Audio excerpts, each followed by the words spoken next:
Boss ಎಲ್ಲರಿಗೂ ನಮಸ್ಕಾರ. Welcome back to Sagar stories. ಮಗ ಟಾಪ್ ಕ್ರಿಕೆಟಿಂಗ್ ಅಪ್ಡೇಟ್ಸ್ ಎಲ್ಲರಿಗೂ ಸ್ವಾಗತ. IPL ಮುಗಿತಾ ಇದ್ದಂಗೆನೆ ಈ ಕಡೆಯಿಂದ ಹೌದು ಇಂಡಿಯಾ ಅದು ಇದು ಎಲ್ಲ ನಡೀತಾ ಇದೆ. ಇಂಡಿಯಾ ಹೇಗೆ ಆಡ್ತಾ ಇದ್ದಾರೆ, ಜೊತೆಗೆ ಈ ಕಡೆಯಿಂದ ODI ನಡೀತಾ ಇದೆ, ಜೊತೆಗೆ T20s ಬರೋದಿದೆ. ಸೊ ಎಲ್ಲ ಸ್ಕ್ವಾಡ್ಗೆಲ್ಲ ಸೆಲೆಕ್ಟ್ ಆಗಿರೋರು ಪ್ರಿಪರೇಷನ್ ಇರ್ತಾರೆ. ಸ್ಕ್ವಾಡಿಗೆ ಸೆಲೆಕ್ಟ್ ಆಗದೆ ಇದ್ದಂಥವ್ರು ಏನ್ ಮಾಡ್ತಾರೆ, ಲೋಕಲ್ ಲೀಗ್ಸ್ಗಳೆಲ್ಲ ಇರ್ತಾವಲ್ಲ ಅದರಲ್ಲಿ ಆಡ್ತಾ ಇದ್ದಾರೆ. ರಜತ್ ಪತ್ದಾರ್ ಕೂಡ ಆಕ್ಟಿವ್ ಆಗಿ ಆಡ್ತಿದ್ದಾರೆ. ಇನ್ಫ್ಯಾಕ್ಟ್ ಸೂರ್ಯನು ಕೂಡ ಆಡ್ತಾ ಇದ್ದಾರೆ. ಯಾರು ಇಲ್ಲದೆ ಇರೋಂಥವ್ರೆಲ್ಲ ಇರ್ತಾರಲ್ಲ, ಕೆಲಸ ಇಲ್ಲದೆ ಇರೋಂಥವ್ರು ಅವರೆಲ್ಲ ಲೋಕಲ್ ಲೀಗ್ಸ್ಗಳನ್ನ ಆಡ್ತಾ ಇದ್ದಾರೆ. ಸೊ ಈ ಲೀಗಲ್ಲಿ ನಾಯಿಗೆ ಚಸಂಗ್ ಚಚ್ಚಿದ್ರೆ ಆವೇಶ್ ಖಾನಿಗೆ ಹೆಲ್ಮೆಟ್ ಇನ್ಸಿಡೆಂಟ್ ಇನ್ನ ಮರ್ತಿಲ್ಲ ಅಂತ ಕಾಣಿಸುತ್ತೆ. ಹುಚ್ಚು ನಾಯಿ ಹೊಡೆದಿದ್ದಾರೆ ಗುರು. ಒಂದೇ ಓವರಲ್ಲಿ 4-5 ಸಿಕ್ಸ್ನ ತಿಳಿಸ್ಬಿಟ್ಟಿದ್ದಾರೆ. ಸರಿಯಾಗಿ ಚಚ್ಚಾಕ್ಬಿಟ್ಟಿದ್ದಾರೆ ಆವೇಶ್ ಖಾನಿಗೆ. ಸೊ ಆವೇಶ್ ಖಾನಿಗೆ ಹೊಡೆಯೋದು RCB ಪ್ಲೇಯರ್ಸ್ ನೋಡ್ತು ಅಂತ ಅಂದ್ರೆ ಸೊ ನಮಗೆ ಹೆಲ್ಮೆಟ್ ಇನ್ಸಿಡೆಂಟೇ ನೆನಪಾಗೋದು. ಅಪ್ಡೇಟ್ ಬಿಟ್ಟು ಸೈಯದ್ ಕಣ್ಮನಿ ಅವರು ಮಾತಾಡಿದ್ದಾರೆ ರಿಲೇಟೆಡ್ ಟು ವೈಭವ್ ಸೂರ್ಯವಂಶಿ, ರಿಷಬ್ ಪಂತ್, ಸಚಿನ್ ತೆಂಡೂಲ್ಕರ್ ಕೂಡ ಸೇರಿಸ್ಕೊಂಡಿದ್ದಾರೆ. ನಾನು ಅನ್ಕೊಂಡಿಲ್ಲ ಈ ತರ ಒಂದು ಸೀನ್ಸ್ಗಳು ಆಗುತ್ತೆ ಮತ್ತೆ ಇಂಡಿಯನ್ ಕ್ರಿಕೆಟ್ ಅಲ್ಲಿ ಅಂತ.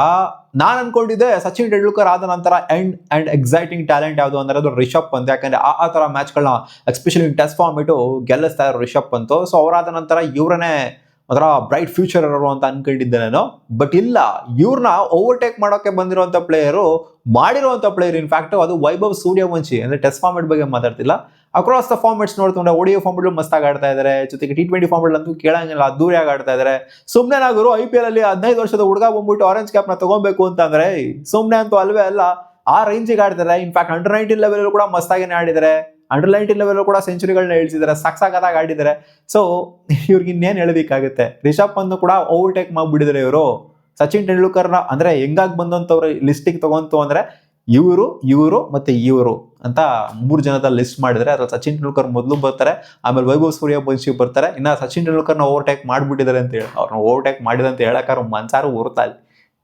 ಗಾಡ್ ಆಫ್ ಕ್ರಿಕೆಟ್ ಅವ್ರಿಗೆ ಓವರ್ಟೇಕ್ ಮಾಡಕ್ ಆಗೋದೇ ಇಲ್ಲ. ಅಪ್ಡೇಟ್ ನಂಬರ್ 3, ರಾಹುಲ್ ದ್ರಾವಿಡ್ ಅವರ ಯಂಗೆಸ್ಟ್ ಸನ್ ಅನ್ವಯ್ ದ್ರಾವಿಡ್ ಅವರು ಇವಾಗ ಇಂಡಿಯಾ ಅಂಡರ್-19 ಟೀಮಿಗೆ ಸೆಲೆಕ್ಟ್ ಆಗಿದ್ದಾರೆ ಶ್ರೀಲಂಕಾ ಸೀರೀಸಿಗೆ ಅಂತ ಅಪ್ಡೇಟ್ ಬಂದಿದೆ. ಸೊ 4ನೇ ತಾರೀಕಿಂದ ಜುಲೈಯಿಂದ ಇದು ಸ್ಟಾರ್ಟ್ ಆಗ್ತಿದೆ ಮ್ಯಾಚು. ಸೊ ನೋಡೋಣ ಹೆಂಗೆ ಆಡ್ತಾರೆ ಅಂತ. ಅಂಡ್ ಕನ್ನಡದಲ್ಲಿ ಮಾತಾಡಿದ್ರೆ ರೀಸೆಂಟ್ ಆಗಿ ರೀಲ್ಸ್ ಕೂಡ ವೈರಲ್ ಆಗ್ತದೆ, ನೋಡಿದ್ರೆ ಅಂತ ಅನ್ಕೊಂಡಿದ್ದೀನಿ. ಅಂದ್ರೆ ಕಂಪಾರಿಸನ್ ತಗೊಂತಾರೆ, ಅಂಡರ್-19 ಟೀಮ್ ಇವ್ರು ಸೆಲೆಕ್ಟ್ ಆಗಿದ್ರೆ ವೈಭವ್ ಸೂರ್ಯವಂಶಿ ಹಿಂಗೆ ಅಂತೆಲ್ಲ ಸ್ವಲ್ಪ ಮಾತಾಡ್ತಾ ಇರ್ಬೇಕಾದ್ರೆ ವೈಭವ್ ಸೂರ್ಯವಂಶಿ ಬಗ್ಗೆ ಹೇಳಿದ್ರೆ, Vaibhav Suryavanshi is a sublime talent ಗುರು. ಅದೊಂಥರ ಅನ್ಬಿಲಿವಬಲ್ ಟ್ಯಾಲೆಂಟು. ನೀವು ಕಂಪೇರ್ ಮಾಡೋಕ್ಕಾಗಲ್ಲ. ವೈಭವ್ ಸೂರ್ಯವಂಶಿನೂ ಅನ್ವಯ್ಗೂ ಎಲ್ಲ ಕಂಪೇರ್ ಮಾಡೋದಕ್ಕಾಗೋದಿಲ್ಲ. ಸೊ ಅವರೇ ಬೇರೆ ಇವರೇ ಬೇರೆ. ಪ್ಲೇಯರ್ಸ್ ಟು ಪ್ಲೇಯರ್ ಸಿಕ್ಕಾಪಟ್ಟೆ ಡಿಫರ್ ಅಂತೂ ಆಗೇ ಆಗುತ್ತೆ. ಅವ್ರಿಗಿರೋ ಸ್ಕಿಲ್ ಇವ್ರಿಗಿರೋದಿಲ್ಲ, ಇವ್ರಿಗಿರೋ ಸ್ಕಿಲ್ ಅವ್ರಿಗಿರೋದಿಲ್ಲ. ಸೊ ಕಂಪ್ಯಾರಿಸನ್ ಮಾಡೋದು ನನ್ನ ಪ್ರಕಾರ ತಪ್ಪು. ಅನ್ವಯ್ಗೂ ನೀನು ತಗೊಂಡು ಹೋಗ್ಬಿಟ್ಟಲ್ಲಿ ವೈಭವ್ ಸೂರ್ಯವಂಶಿಗೂ ಕಂಪೇರ್ ಮಾಡ್ತು ಅಂತ ಅಂದ್ರೆ ಎಲ್ಲಿ ಕಂಪ್ಯಾರಿಸನ್ ಇದು. ಅಪ್ಡೇಟ್ ನಂಬರ್ 4, ಏನ್ ಗುರು ಆಗ್ತೈತೆ. ಬಾಂಗ್ಲಾದೇಶದಲ್ಲಿ ಸೀರೀಸ್ ನ ಸೋತಾಗ್ಬಿಟ್ರು ಆಸ್ಟ್ರೇಲಿಯಾದವರು. ಪಾಕಿಸ್ತಾನ ಅಗೇನ್ಸ್ಟ್ ಸೋಲ್ತಾರೆ, ಈ ಕಡೆಯಿಂದ ಬಾಂಗ್ಲಾದೇಶ್ ಅಗೇನ್ಸ್ಟ್ ಸೋಲ್ತಾರೆ.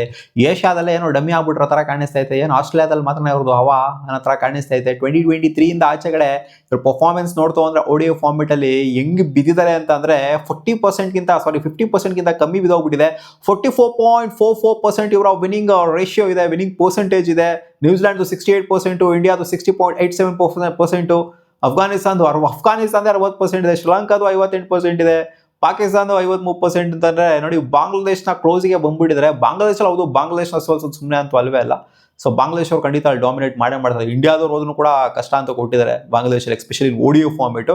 ಸೊ ಇವರಿಗೆ ಮಣ್ ತಿನ್ಸಿದ್ದಾರೆ ಅಷ್ಟೇ, ಬೇರೆ ಏನಿಲ್ಲ. ಅಪ್ಡೇಟ್ ನಂಬರ್ 5, ಹೊಸ ಸ್ಟಾರ್ ಉಟ್ಕೊಂಡಿದ್ದಾರೆ ಮಗ ಮಧ್ಯಪ್ರದೇಶ್ ಪ್ರೀಮಿಯರ್ ಲೀಗ್ ಅಲ್ಲಿ. ಹೊಸ ವೈಭವ್ ಸೂರ್ಯವಂಶಿ ಅನ್ನೋ ಥರನೇ ಎಲ್ಲ ಇವಾಗ ಪೋಟ್ರೆ ಮಾಡ್ತಾವ್ರೆ ಇವ್ರನ್ನ. ನೆನ್ನೆ ಆಡಿದ ರೀತಿ ನೋಡ್ಬಿಟ್ಟು ಅಂದ್ರೆ ವೈಭವ್ ಸೂರ್ಯವಂಶಿನೇ ಬೇರೆ, ಇವರನ್ನೇ ಬೇರೆ. ಯಾಕಂದ್ರೆ ಅವ್ರು ಆ ಥರನೇ ಆಡಿದ್ ನೋಡ್ಬಿಟ್ಟು ಆ ಥರ ಹೇಳಿದ್ರೆ 300 ಸ್ಟ್ರೈಕ್ ರೇಡಲ್ಲಿ ಆಡಿದ್ರು. 306 ಸ್ಟ್ರೈಕ್ ರೇಡಲ್ಲಿ 11 6, 6 4 ಹೊಡೆಯೋದ್ರ ಮೂಲಕ 33 ಬಾಲಿಗೆ 101 ರನ್ನ ಹೊಡೆದಿದ್ದಾರೆ ಮಗ. 33 ಬಾಲ್ಗೆ ಬಂದಂತ ಸೆಂಚುರಿ. ಸೊ 33 ಬಾಲಿಗೆ ಸೆಂಚುರಿ ಹೊಡಿಬೇಕು ಅಂದ್ರೆ ಎಕ್ಸ್ಟ್ರಾರ್ಡಿನರಿ ಸ್ಕಿಲ್ ಇರಲೇಬೇಕು. ಅಂಡ್ ಇವ್ರಿಗೆ ಇದೆ, ಅಂಕುಶ್ ಸಿಂಗ್ ಅವ್ರಿಗೆ. ಸೊ ನೋಡೋಣ, ಅಂದ್ರೆ ಆ ಸ್ಟ್ಯಾಂಡರ್ಡ್ಸ್ ಅಲ್ಲಿ ಇದೆ. ಬಟ್ IPL ಅಂತ ಸ್ಟ್ಯಾಂಡರ್ಡ್ಸ್ ಅಲ್ಲಿ ಹೊಡಿಯೋದೇ ಬೇರೆ. ವೈಭವ್ ಸೂರ್ಯವಂಶಿ 29 ಬಾಲ್ಗೆ ಸೆಂಚುರಿ ಇಳಿಸ್ಬಿಟ್ಟಿರೋರು, ಜಸ್ಟ್ ಮಿಸ್ ಆಯ್ತು ಅಷ್ಟೇನೆ. ಅದು IPL ಸ್ಟ್ಯಾಂಡರ್ಡ್ಸ್ ಆಡೋದೇ ಬೇರೆ, ಈ ಮಧ್ಯಪ್ರದೇಶ್ ಪ್ರೀಮಿಯರ್ ಲೀಗಲ್ಲಿ ಆಡೋದೇ ಬೇರೆ. ಬಟ್ ಲೀಗ್ ಅಂತಂದ್ರೆ ಅದಕ್ಕೆ ಕೂಡ ಒಂದು ಕಾಂಪಿಟೇಷನ್ ಅಂತೂ ಇದ್ದೇ ಇರುತ್ತೆ. ಏನಾದ್ರು ಸುಮ್ಮನೆ ಹೋಗ್ಬಿಟ್ಟು ಎಲ್ಬೋರ್ಡ್ಗಳೆಲ್ಲ ಬಾರಿಸೋದಕ್ಕೆ ಆಗೋದಿಲ್ಲ. ಸೊ ಆಡಿದ್ರೆ ಚೆನ್ನಾಗಿ ಆಡಿದ್ರೆ ಒಪ್ಕೊಳ್ಳೇಬೇಕು 33 ಬಾಲಿಗೆ ಸೆಂಚುರಿ ಅಂತಂದ್ರೆ. ಅಪ್ಡೇಟ್ ನಂಬರ್ 6, ರವಿಚಂದ್ರನ್ ಅಶ್ವಿನ್ ಅವರು ಮಾತಾಡಿದ್ದಾರೆ ರೋಹಿತ್ ಶರ್ಮಾ ಜೊತೆಗೆ ವಿರಾಟ್ ಕೊಹ್ಲಿ ಬಗ್ಗೆ. I think it's A bit of A give and take. I believe good energy from both sides is very critical for Virat Kohli and Rohit Sharma to make it happen. ಅಂದ್ರೆ ಸಿಕ್ಕಾಪಟ್ಟೆ ಕಷ್ಟ ಇದೆ, ಏನು ಕಷ್ಟ ಇಲ್ಲದೆ ಏನಿಲ್ಲ. Almost Rohit Sharma close to 40 years ಆಗ್ತಾ ಬರ್ತಾ ಇದೆ ಅವರಿಗೆ. ಸೊ ಅವ್ರಿಗೂ ಈಸಿ ಇರೋದಿಲ್ಲ ಆ್ಯಂಡ್ ವಿರಾಟ್ ಕೊಹ್ಲಿಗೂ ಕೂಡ ಈಸಿ ಇರೋದಿಲ್ಲ. ಆ್ಯಂಡ್ ರೀಸೆಂಟಾಗಿ ವಿರಾಟ್ ಕೊಹ್ಲಿಗೂ ಕೂಡ ಒಂದು ಇಂಜುರಿ ಕೂಡ ಆಗಿತ್ತು IPL ಅಂತ ಬಂದಾಗ. ಸೊ ಈಸಿ ಇರೋದಿಲ್ಲ ಈ ಒಂದು ಏಜಲ್ಲಿ ಆ ಒಂದು ಸ್ಟ್ಯಾಂಡರ್ಡ್ಸ್ ಎಲ್ಲ ಆಡಬೇಕು, ಎಸ್ಪೆಷಲಿ 50 ಓವರ್ ಫಾರ್ಮೇಟ್ ಅಂತ ಅಂದಾಗ ಸುಮಾರು ಜನ ಎಷ್ಟೋ ಜನ ರಿಟೈರ್ಮೆಂಟೇ ತೊಗೊಂಡ್ಬಿಡ್ತಾರೆ, 35 ವರ್ಷದೊಳಗಡೆ ರಿಟೈರ್ಮೆಂಟ್ನ ತೊಗೊಂಡ್ಬಿಡ್ತಾರೆ. ಬಟ್ ಈ ಸ್ಟ್ಯಾಂಡರ್ಡ್ಸಲ್ಲಿ ಆ ರೇಂಜಿಗೆ ಆಡಬೇಕು ಅಂದರೆ ಒಂದು ಇದಿರಬೇಕು, ಒಂದು ಒಳಗಡೆ ಒಂದು ಕಿಚ್ಚಿರಬೇಕು. ಸೊ ಖಂಡಿತ ವಿರಾಟ್ ಕೊಹ್ಲಿ ಮತ್ತು ರೋಹಿತ್ ಶರ್ಮಾದಲ್ಲಿ ಇದೆ ಅಂತ ಕಾಣಿಸ್ತಾ ಇದೆ. ಆ್ಯಂಡ್ ಯಾಕೆ ಆಡಬಾರ್ದು? ವಿರಾಟ್ ಕೊಹ್ಲಿ ಅಂಡ್ ರೋಹಿತ್ ಶರ್ಮಾ ಅಷ್ಟು ರನ್ಸ್ಗಳನ್ನ ಹೊಡೆದಿದ್ದಾರೆ, ಅಷ್ಟು ಸಾಧನೆ ಮಾಡಿದ್ದಾರೆ, ಅಂಡ್ ಇವಾಗಲೂ ಕೂಡ ಚೆನ್ನಾಗೇನೆ ಆಡ್ತಾ ಇದ್ದಾರೆ. ಅಂಡ್ ಯಾಕೆ ಆಡಬಾರ್ದು ಅಂತ ಕೂಡ ಕ್ವಶನ್ ಕೂಡ ಕೇಳಿದ್ದಾರೆ. ಅಪ್ಡೇಟ್ ನಂಬರ್ 7, ಕಂಪಾರಿಸನ್ ಮಾಡಕ್ಕೆ ಹೋಗ್ಬಿಡಿ ಗುರು ಧೋನಿಗುರು ಮತ್ತೆ ರಿಷಬ್ ಪಂತ್ಗೆ ಅಂತ ರವಿ ಅಶ್ವಿನ್ ಅವರು ಹೇಳಿದ್ದಾರೆ. There is no comparison between MS Dhoni and Rishabh Pant in test cricket. I will keep Rishabh Pant with world's best wicket keeper batter ಅಂತ ಹೇಳಿದ್ದಾರೆ. ಸೊ ಹೌದು, MS ಧೋನಿನ ನಾವೇನು ಅಂತ ಟಾಪ್ ಆಗಿ ರೇಟ್ ಮಾಡೋ ಟೆಸ್ಟ್ ಫಾರ್ಮೇಟ್ ಅಂತ ಬಂದಾಗ ನಾವು ODIs ಅಂತಂದ್ರೆ ಒಂದು ಸ್ವಲ್ಪ ಓಕೆ ಅಂತ ಹೇಳ್ತೀವಿ, T20s ಅಂದ್ರೆ ಓಕೆ ಅಂತ ಹೇಳ್ತೀವಿ. ಇವರಿಗೆ ಕಂಪಾರಿಸನ್ ಅಂತ ರಿಷಬ್ ಪಂತ್ ಕಂಪಾರಿಸನ್ ಅಂತ ಬಂದಾಗ MS ಧೋನಿ ಸಿಕ್ಕಾಪಟ್ಟೆ ಮುಂದೆ ಇದ್ದಾರೆ. ODIs ಅಂತೂ ಕೇಳಂಗಿಲ್ಲ, ಮುಂದೆ ಸಿಕ್ಕಾಪಟ್ಟೆ ಫಾರ್ ಬಿಟ್ಟರು ಇದ್ದಾರೆ MS ಧೋನಿ ಅವರು. ಇವರು ಕಳೆದೇ ಹೋಗ್ಬಿಟ್ಟಿದ್ದಾರೆ ODIs ಅಲ್ಲಿ. T20s ಅಲ್ಲೂ ಕೂಡ ಅಷ್ಟೇ MS ಧೋನಿ ಸಿಕ್ಕಾಪಟ್ಟೆ ಫಾರ್ ಬಿಟ್ಟರು. ಟೆಸ್ಟ್ ಅಂತ ಬಂದಾಗ ಖಂಡಿತ ರಿಷಬ್ ಪಂತ್ ಟಾಪಲ್ಲಿ, ವರ್ಲ್ಡಲ್ಲೇ ಟಾಪ್ ಹೋಗಿರೋ. ಯಾಕಂದ್ರೆ ಆ ಥರ ಆಡ್ಕೊಂಡು ಬಂದಿದ್ದಾರೆ, ಕಳೆದ ಆಲ್ಮೋಸ್ಟ್ 5-6 ವರ್ಷದಿಂದ ಆ ಥರ ಪ್ರೂವ್ ಮಾಡ್ಕೊಂಡು ಬಂದಿದ್ದಾರೆ.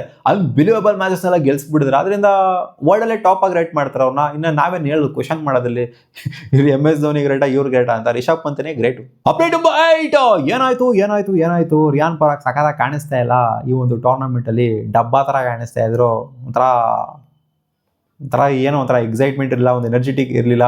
ಒಂಥರ ಹೋಗ್ಬಿಟ್ಟು ಕೂತ್ಕೊತಾ ಇದ್ರು ಯಾವಾಗಲೂ ಅಂತ. ಒಂದು ಕ್ಯಾಪ್ಟನ್ಸಿ ಹೌದು ನಿಭಾಯಿಸ್ತಾ ಇದ್ರು, ಬಟ್ ಅಬ್ಸೆಂಟ್ ಮೈಂಡೆಡ್ ಥರ ಕಾಣಿಸ್ತಾ ಇದ್ರು ಸ್ವಲ್ಪ. ಅವ್ರು ಬ್ಯಾಟಿಂಗ್ ಆಡಬೇಕಾದ್ರೂ ಕೂಡ ಅಷ್ಟೇ. ಬಟ್ ಆದರೂ ಕೂಡ ಪ್ಲೇ ಆಫ್ಸ್ಗೆ ಕರ್ಕೊಂಡು ಹೋದ್ರು ರಾಜಸ್ಥಾನ್ ರಾಯಲ್ಸ್ನ. ಅದೇ ಒಂಥರ ಶಾಕಿಂಗ್ ನನಗೆ, ಯಾಕಂದರೆ ಅವ್ರು ಫಿಟ್ ಇರಲಿಲ್ಲ ಈ ಒಂದು ಟೂರ್ನಮೆಂಟಲ್ಲಿ. ಅವ್ರಿಗೆ ಸ್ವಲ್ಪ ನಿಗಲ್ ಆಗಿತ್ತು. ಸೊ ಈಗ ಬರ್ತಿರೋ ಅಪ್ಡೇಟ್ ಏನು ಅಂದರೆ ರಿಯಾನ್ ಪರಾಗ್ ಅವರು ಹೇಳಿದ್ದಾರೆ, ನೀವೆಲ್ಲ ಕೇಳ್ತಾ ಇದ್ದಲ್ಲ ಏನಾಯ್ತು ಸರ್ಜರಿ ಆಯ್ತಾ ಅಂತ. ಹೌದು ಆಯಿತು, ಶೋಲ್ಡರ್ ಸರ್ಜರಿ ಅವ್ರಿಗೆ ಆಗಿದೆಯಂತೆ. ಶೋಲ್ಡರ್ ಇಂಜುರಿ ಆಗಿತ್ತು ಅವ್ರಿಗೆ. ಇನ್ಫ್ಯಾಕ್ಟ್ ಅವ್ರು ಓಡೋಕ್ಕೂ ಕೂಡ ಆಗ್ತಿರ್ಲಿಲ್ಲ, ಬ್ಯಾಟಿಂಗ್ ಕೂಡ ನೆಟ್ಗಾಡಕ್ಕೆ ಆಗ್ತಿರ್ಲಿಲ್ಲ. ಹೋಗಿ ಡಗೌಟಲ್ಲಿ ಕುತ್ಕೊಂಡು ಬರೋರು. ಸೊ ಸರ್ಜರಿ ಆಗಿರೋದ್ರಿಂದ ವಿಶಿಂಗ್ ಸ್ಪೀಡಿ ರಿಕವರಿ ಅಂತ ಹೇಳಬೇಕು. ಆದಷ್ಟು ಬೇಗ ರಿಕವರ್ ಆಗಲಿ. ಯಾಕಂದರೆ ಒಳ್ಳೆ ಕ್ಯಾಪ್ಟನ್ ಅವರು, ಕ್ಯಾಪ್ಟನ್ಸಿ ಚೆನ್ನಾಗಿ ನಿಭಾಯಿಸಿದ್ರೆ ಇಲ್ಲ ಅಂತಲ್ಲ. ಅವ್ರಿಗೆ ಏನೇ ಪ್ರಾಬ್ಲಮ್ ಇದ್ರೂ ಕೂಡ ಕ್ಯಾಪ್ಟನ್ಸಿ ಚೆನ್ನಾಗಿ ನಿಭಾಯಿಸಿದ್ರೆ. ಅಂಡ್ ಓಡೋದ್ರಲ್ಲಿ ಸಿಕ್ಕಾಪಟ್ಟೆ ಪ್ರಾಬ್ಲಮ್ ಆಗ್ತಿತ್ತು ಇವರಿಗೆ, ಶೋಲ್ಡರ್ ಪ್ರಾಬ್ಲಮ್ ಇಂದನೇ. ಅಪ್ಡೇಟ್ ಬಂದ ಶುಭ್ಮನ್ ಗಿಲ್ ಬಗ್ಗೆ, ವಿರಾಟ್ ಕೊಹ್ಲಿ ಬಗ್ಗೆ, ಜೊತೆಗೆ ರೋಹಿತ್ ಶರ್ಮಾ ಬಗ್ಗೆ ಮಾತಾಡಿದ್ರೆ ಸುರೇಶ್ ರೈನಾ ಅವರು. ಏನ್ ಹೇಳ್ಬೇಕಾ ವಿರಾಟ್ ಕೊಹ್ಲಿ ಬಗ್ಗೆ, ರೋಹಿತ್ ಶರ್ಮಾ ಬಗ್ಗೆ? ದೇ ಆರ್ ಪ್ರೂವನ್ ಪ್ಲೇಯರ್ಸ್ ಇದ್ರು. ಸಿಕ್ಕಾಪಟ್ಟೆ ಪ್ರೂವ್ ಮಾಡಿದ್ದಾರೆ, ICC ಟ್ರೋಫೀಸ್ಗಳನ್ನ ಗೆಲ್ಸ್ಕೊಂಡು ಕೊಟ್ಟಿದ್ದಾರೆ, ಮಸ್ತಾಗಿ ಆಡ್ಕೊಂಡು ಬಂದಿದ್ದಾರೆ. ಅಂಡ್ ಇವ್ರ ಜೊತೆಗೆ ಶುಭ್ಮನ್ ಗಿಲ್ ಸೇರ್ಕೊಂಡ್ಬಿಡ್ತು ಅಂತಂದ್ರೆ, ಶುಭ್ಮನ್ ಗಿಲ್ನ ಕ್ಯಾಪ್ಟನ್ಸಿಲಿ ಇವ್ರು ಆಡ್ತಾ ಇದ್ದಾರೆ ಅಂತಂದ್ರೆ ಇಟ್ಸ್ ಅನ್ಬಿಲಿಯಬಲ್. ಏನ್ ಬೇಕಾದ್ರೂ ಆಗ್ಬೋದು ಗುರು, ದೊಡ್ಡ ಸಾಧನೆ ಮಾಡ್ಬೋದು. ಅಂದ್ರೆ ಟ್ರೋಫಿ ಗೆಲ್ಲೋದು ಈಸಿ ಆಗುತ್ತೆ ಇಂಡಿಯಾಗೆ ಅನ್ನೋ ಥರನೇ ಸುರೇಶ್ ರೈನಾ ಅವ್ರು ಹೇಳಿರೋದು. ಹೌದು ಹಂಗೆ ಅನ್ಸುತ್ತೆ ನೋಡ್ತು ಅಂತ ಅಂದಾಗ. ಒಬ್ಬ Young captain under experienced players ಇತ್ತು ಅಂತ ಅಂದಾಗ, ಅಂಡ್ ಅವರು ಇವ್ರಿಗೆ ಸಿಕ್ಕಾಪಟ್ಟೆ ಫ್ರೆಂಡ್ಲಿ ಆಗಿದ್ದಾರೆ, ಜಾವಿಯಲ್ ಆಗಿದ್ದಾರೆ. ಅಂಡ್ ಎಂಕರೇಜ್ ಮಾಡೋದು ಆಬ್ವಿಯಸ್ಲಿ ವಿರಾಟ್ ಕೊಹ್ಲಿ ಮತ್ತು ರೋಹಿತ್ ಶರ್ಮಾ ಶುಭ್ಮನ್ ಗಿಲ್ ಎಂಕರೇಜ್ ಮಾಡ್ತಾರೆ. ಅವ್ರ ಕ್ಯಾಪ್ಟನ್ಸಿಲಿ ಆಡ್ತಾ ನೋಡಿದೀವಿ ನಾವು ಆಲ್ರೆಡಿ ಯಾವ ಥರ ಇದೆ ಅವರ ಬಾಂಡ್ ಅಂತ. ಸೊ ಇದಕ್ಕಿಂತ ಒಂದು ಒಳ್ಳೆ ವರ್ಲ್ಡ್ ಕಪ್ ಆಗೋದಿಲ್ಲ ಇಂಡಿಯಾಗೆ. ವಿರಾಟ್ ಕೊಹ್ಲಿ ಅಂಡ್ ರೋಹಿತ್ ಶರ್ಮಾ ಇದ್ದು ಈ ಒಂದು ಟ್ರೋಫಿನ ಗೆಲ್ತು ಅಂತಂದ್ರೆ, ಸೊ ಆಬ್ವಿಯಸ್ಲಿ ಪ್ರಪಂಚನೇ ಸೆಲೆಬ್ರೇಟ್ ಮಾಡುತ್ತೆ ಗುರು, ಬರೀ ಇಂಡಿಯಾ ಮಾತ್ರ ಅಂತಲ್ಲ. ಅಪ್ಡೇಟ್ ನಂಬರ್ 10, ಮೈಕಲ್ ವ್ಯಾಗನ್ ಅವರು ಒಂದು ಸ್ಟೇಟ್ಮೆಂಟ್ ಕೊಡಿದ್ರೆ ರಿಲೇಟೆಡ್ ಟು ಬೆನ್ ಸ್ಟಾಕ್ಸ್ನ ಅವ್ರ ಕ್ಯಾಪ್ಟನ್ಸಿಯಿಂದ ಕಿತ್ತಿ ಇಳಿಸಿ ಈಚೆ ಕಡೆ ಹಾಕಿದ್ರು. ಸೆಕೆಂಡ್ ಟೆಸ್ಟ್ ಮ್ಯಾಚಿಗೆ ಅವ್ರ ಕ್ಯಾಪ್ಟನ್ಸಿ ನಿಭಾಯಿಸೋದು ಜೋ ರೂಟ್ ಅವರು ನಿಭಾಯಿಸಿದ್ರು. ಸೊ ಇವಾಗ ಬರ್ತಿರೋ ಅಪ್ಡೇಟ್ ಏನು ಅಂತಂದ್ರೆ, ಇವ್ರು ಹೇಳಿರೋದು as Ben Stokes broke a curfew, as he has made a mistake, but is that ಒಂಥರ ಏನದು ಒಂಥರ ಒಂದು ದೊಡ್ಡ ಅಫೆನ್ಸ್, ಹೆವಿ ಅಫೆನ್ಸ್ ಅದು. ಇವನ್ ಕ್ಯಾಪ್ಟನ್ಸಿಯಿಂದ ಕಿತ್ತಾಕ್ಬಿಡ್ಬೇಕು ಇವ್ರನ್ನ, ಇವ್ರು ಪ್ಲೇಯರೇ ಅಲ್ಲ, ಇವರು ಅಟ್ಬಿಡ್ಬೇಕು, ಟೀಮಿಂದ ಹೋಗ್ದಟ್ಬಿಡ್ಬೇಕು. ಏನೋ ಒಂದು ಸ್ವಲ್ಪ ಮಿಸ್ಟೇಕ್ ಆಗಿದೆಯಪ್ಪ, ಇಲ್ಲ ಅಂತಲ್ಲ, ಬ್ರೇಕ್ ಮಾಡಿದ್ದಾರೆ ಕರ್ಫ್ಯೂನ, ಗೈಡ್ಲೈನ್ಸ್ನ ಬ್ರೇಕ್ ಮಾಡಿದ್ದಾರೆ. ಬಟ್ ಇಷ್ಟಕ್ಕೆ ನೀವು ಕ್ಯಾಪ್ಟನ್ಸಿಂದ ಕಿತ್ತಾಕ್ಬಿಡ್ತೀವಿ, ಇಲ್ಲಿ ಕಳಿಸ್ಬಿಡ್ತೀವಿ ಅಂತಂದರೆ ಅವರೇ ತಲೆ ಕೆಟ್ಟು ಅವರೇ ಹೋಗ್ಬಿಡ್ತಾರೆ ರಿಟೈರ್ಮೆಂಟ್ನ ಕೊಟ್ಬಿಟ್ಟು. ಸೊ ಇಂಥ ಪ್ಲೇಯರ್ಗಳನ್ನ ಬಿಡೋದಕ್ಕೆ ಹೋಗ್ಬಾರ್ದು ಇಂಗ್ಲೆಂಡ್ ಅವರು. ಆ್ಯಂಡ್ ಏನೇ ತಪ್ಪು ಮಾಡಿದ್ರು ಸರಿ ಇರಬೇಕು ಅಂತಲ್ಲ, ಹಂಗೆ ಇರಬೇಕು ಅಂತಲ್ಲ. ಒಂದೆರಡು ಮ್ಯಾಚ್ ಬ್ಯಾನ್ ಮಾಡಿ, ಒಂದೆರಡು ಮ್ಯಾಚ್ ಕೂರಿಸಿ ಪರವಾಗಿಲ್ಲ. ಬಟ್ ನೀವು ಕ್ಯಾಪ್ಟನ್ಸಿಂದ ಕಿತ್ತಾಕ್ಬಿಡ್ತೀವಿ ಹಂಗೆ ಹಿಂಗೆ ಅಂತ ಅಂದರೆ ಇದು ಏನಿದು ಅವ್ರು ಏನೋ ಒಂದು ತಪ್ಪು ಮಾಡಿರ್ತಾರಪ್ಪ, ತೆಗೆದುಕೊಳ್ಳೋದಕ್ಕೆ ಅವಕಾಶನೇ ಮಾಡ್ಕೊಂಡು ಕೊಟ್ಟಿಲ್ಲ ಅಂತ ಅಂದರೆ ನೀವು ಇದೇನು ಅರ್ಥನ ಇದು ಅಂತ ಕೇಳಿದ್ದಾರೆ. ಸೊ ನೋಡೋಣ ಅದೇನಾಗುತ್ತೆ ಇನ್ನು ಡೆವಲಪ್ಮೆಂಟ್ಸ್ ಅಂತ ಇಂಗ್ಲೆಂಡ್ ಕ್ರಿಕೆಟಲ್ಲಿ. ಇದಿಷ್ಟು ಆಗಿದೆ ಮಗ ಟಾಪ್ ಕ್ರಿಕೆಟಿಂಗ್ ಅಪ್ಡೇಟ್ಸ್. ನಿಮ್ಗೆ ವಿಡಿಯೋ ಸ್ವಲ್ಪ ಇಷ್ಟ ಆಗಿದೆ ಲೈಕ್ ಮಾಡಿ.